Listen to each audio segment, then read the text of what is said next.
Son passage a meurtri le Malawi. Des maisons qui s'effondrent. Des torrents de boue.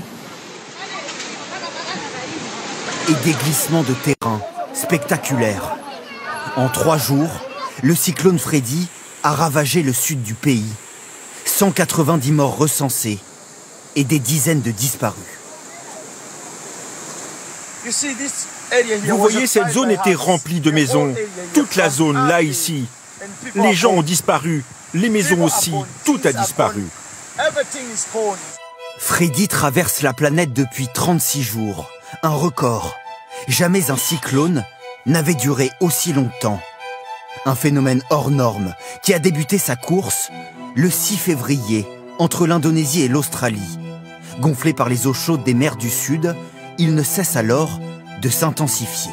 Il a parcouru un trajet extrêmement long, puisqu'on va de l'Indonésie jusqu'à l'Afrique, au sud de l'Afrique, ce qui fait vraiment une distance qui pourrait être là aussi un record. Il a accumulé une énergie cyclonique qui pourrait être là aussi un record. L'île Maurice, la Réunion et Madagascar sont ses premières victimes. Rafale à 300 km/h, pluie torrentielle, 17 morts. Freddy s'abat ensuite sur le Mozambique le 24 février.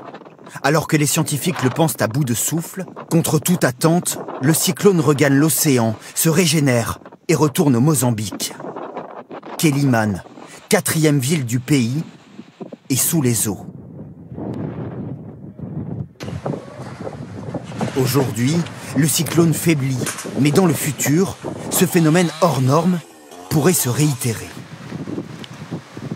Sur l'aspect de dangerosité des phénomènes, dans le cadre du réchauffement climatique, effectivement, on peut s'attendre à des phénomènes qui soient plus impactants dans un climat plus chaud à l'avenir.